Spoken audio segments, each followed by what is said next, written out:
Kanang bangaga daan na dati. Tapos kini inyo lang ning giupin cut.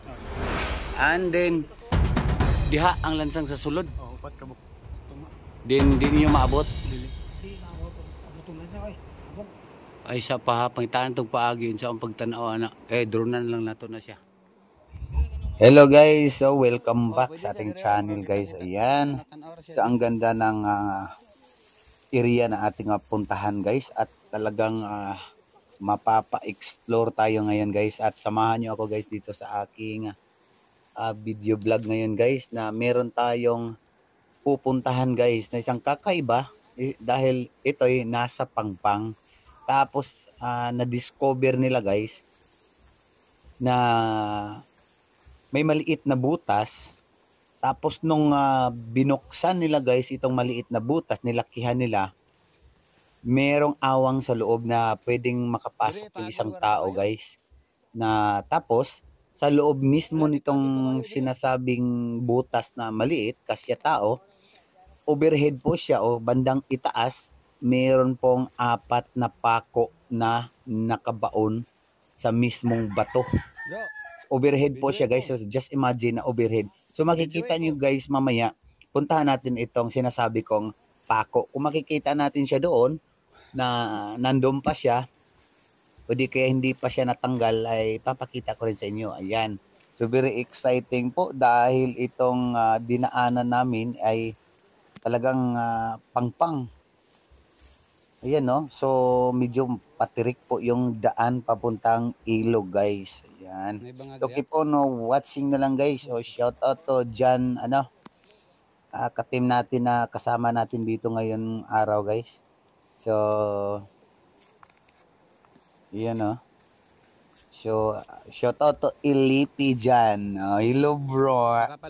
Shout out po kay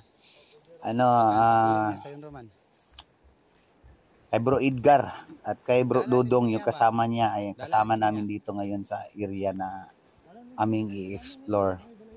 So keep on watching lang guys dahil naglalakad pa kami dyan papuntang ibaba. So titignan natin yung site nila guys.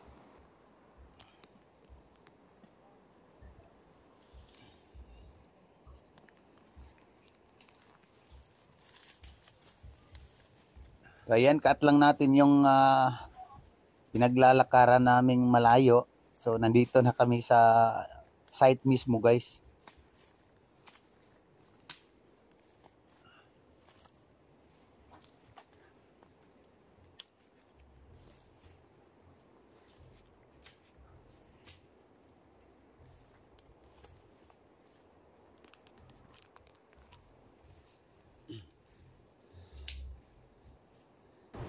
Pulse niya rin. Ako muulan ra. Sabi po.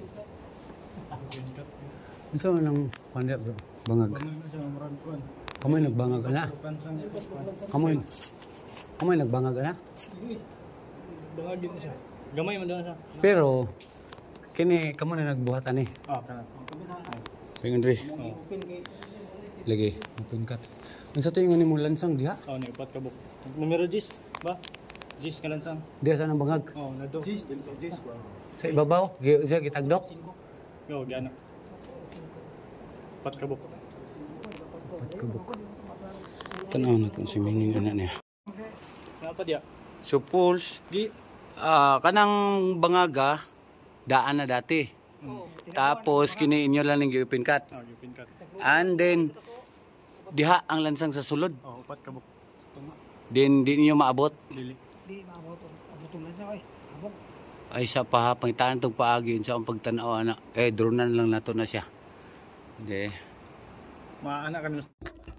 So ganito pala ang sitwasyon guys. Ayan, ito makikita niyo itong butas. Pumasok kami dito sa butas na medyo open cut. Ayan po, may kahoy diyan na nabubulok tapos makate. Ito pala guys, ng overhead makikita nyo dyan na may butas. Yan yung dati at nandyan po sa loob yung 4 na pako na tusok po siya sa bato. Ito, hindi naman ito bato, parang ito pila or ano, pila siya. Kung tawagin dito sa amin ay butig. Ayan po. So, syempre, tinest namin o tinest ko, chinek ko itong flooring dahil nga baka malapit na sila or nandito na yung item dahil malalim na mula doon sa itaas. So, ibig sabihin pala guys, itong butas na ito, sila na po yung gumawa. Tapos yung pako na sinasabi ko kanina, nandoon po sa loob ng butas. So just imagine po na overhead po siya at hindi po daw maabot yung pako na nakatusok po doon sa butig o itong pila. Itong matigas na pila guys. Ito, nasa pangpang kami guys. So overhead na po yung butas, overhead na po yung pangpang, napaka pangpang po niya. So sinubukan ko agad dito sa ating Maria Technology itong flooring, baka nga malapit na sila o nandyan na kasi malalim na ito, around ano na siya, estimate ko dito is nasa 7 to 10 meters na itong kalalim ng kanilang hukay mula doon sa butas na yon. Yan po guys. So syempre iniscan ko dyan yung itong butas, makikita din natin kung merong laman dito guys mismo sa hukay nila. Pero ito ano din ito guys, itong butas na ito, itong mapapansin nyo dito overhead, may butas yan, nasa taas ng ulo ko guys. Meron sila nakuha dyan na parang bulok na kahoy o parang bulok na metal kasi nga puro kalawang na lang siya o parang kahoy na nalalanta. So ang kulay niya is brownish yellow, and then sabi nila Makati. So ito posibleng malapit na sila ito dito sa item, pero makikita nyo dyan mamaya na wala pong scan result, wala pong resulta na metal object o treasure dito sa flooring. So, ibig sabihin stop na po sila dito o mukhang paliko na sila dito guys, papuntang west position kasi itong butas nito nakaharap po sa east. So yan, cut lang po natin ang video sa pag-i-scan. Ito tapos na nating i-scan. So titignan natin ngayon kung papakita ko sa inyo guys kung may laman ba o wala. Ayan po, so meron akong na-spot dito na something maliit na kulay pula. So check natin kung metal object o di kaya item. So ayan po, makikita ko lang dito sa aking scan result ang parang may butas o something cavity sa dulo bandang southwest o bandang southeast. Ayan po. So check natin itong maliit na pula. Pag i-interpolate natin siya, pag nawawala, ibig sabihin isang minerals. So ito guys, ang in-scan, tinuro ko nga, nasa itaas namin yung butas na meron ngang 4 na pako na nakatusok guys sa loob. So dito sa baba, itong hinukay na kasi nila ito. Tapos ang hukay nila guys is open cut. So naka-open cut po siya dahil nasa pangpanga ito. Yan, so interpolate natin. Ayun, sabi ko nga dyan sa kanila ay wala na pong item, wala pong posibilidad na merong laman yung flooring. So tignan nyo lang mamaya, makikita din namin dyan yung item kung saan siya banda. So ito guys, tip ko rin sa inyo, iwan ko lang kung sa lahat ng site na butas na may sikretong butas na nasa pangpang, iwan ko lang kung sa lahat ng area o lugar nasa right side po yung item. Ito, papakita ko sa inyo mamaya, right side po. Pag humarap tayo doon sa east, ibali nasa likod natin yung butas na yon, kasi itong butas kasi nakaharap po siya sa east. Yan. So nakaharap po siya sa east. Tapos yung item, nalukit ko dito, nasa southwest. So ibig sabihin parang papasok po siya sa bangin o papasok po siya dito sa bundok na ito guys. Ayan, so chinek ko talaga siya kung meron ba talagang kahit tunnel man lang or something cavity. So ito nga yung resulta, flooring, wala pong item na nakikita. So i-cut natin yung video, mag-i-scan ako, dito naman tayo sa wall. So ginamitan ko kasi siya ng sound mode sa ating Maria Technology, sound mode. So sa bandang southwest, yung may mas malakas na signal o frequency. Kaya nag-i-scan o in-scan ko southwest position. So let's proceed scanning.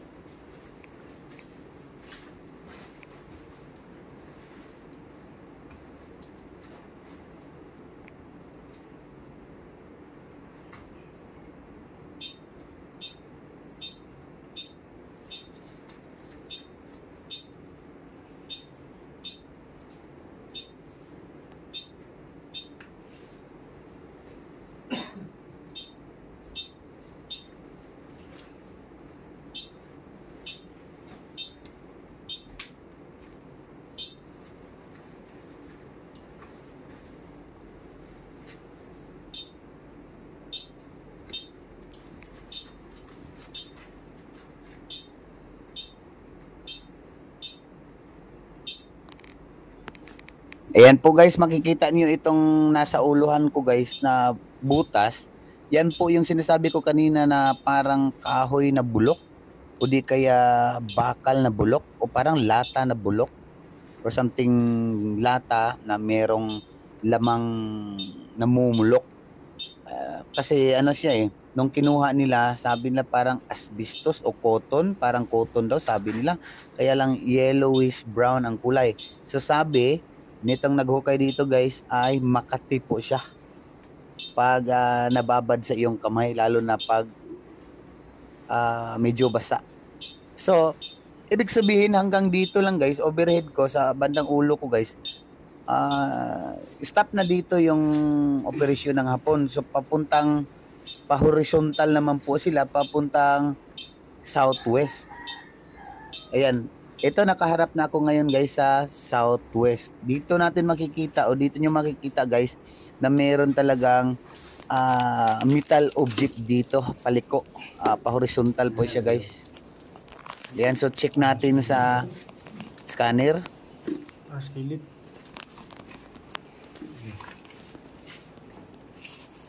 Ganina kusog kayo siya after Tindi ba?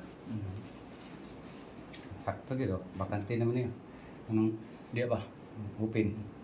Open air naman siya, mo naman yung buntod o.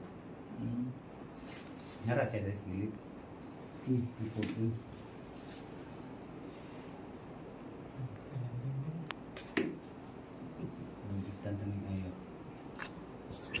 So yung hukay nila guys ay lumihis po sila dahil dumiretso o padiretsong vertical ano sila, hukay. So padiretso po sila guys, tapos bigla na lang tumigas sa ilalim. So nag-stop sila, and then nung iniskan natin ngayon, wala po kahit na isang kuting na metal object.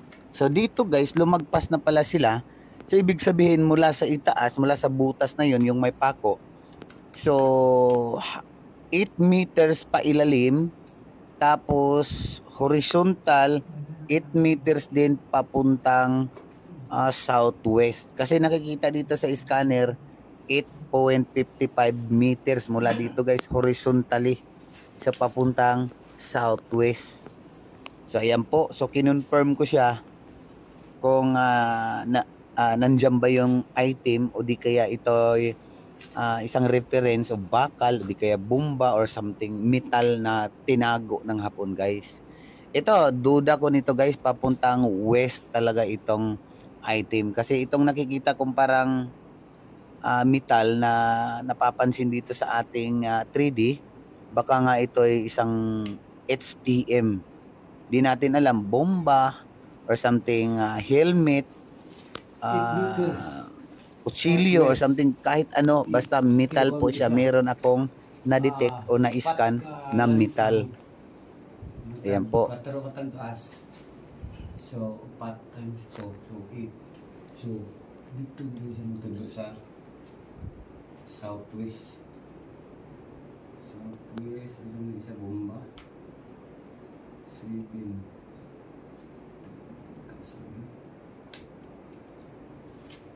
Nalagay siya sa 7. 7 trees.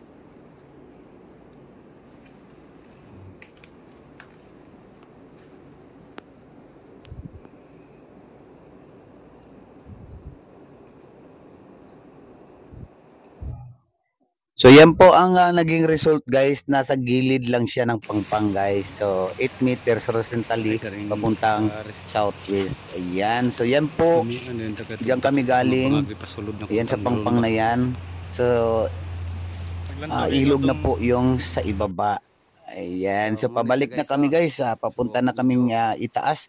Yun ang sabi ko nila guys sa kanila na positive yung item na nasa gilid lang. So pasensya na po, hindi ko ninyo napakita guys yung sinasabing 4 na pako na nakatusok po dahil mataas na po siya, nandun na po sa itaas dahil hinukay po nila pailalim hanggang 8 meters.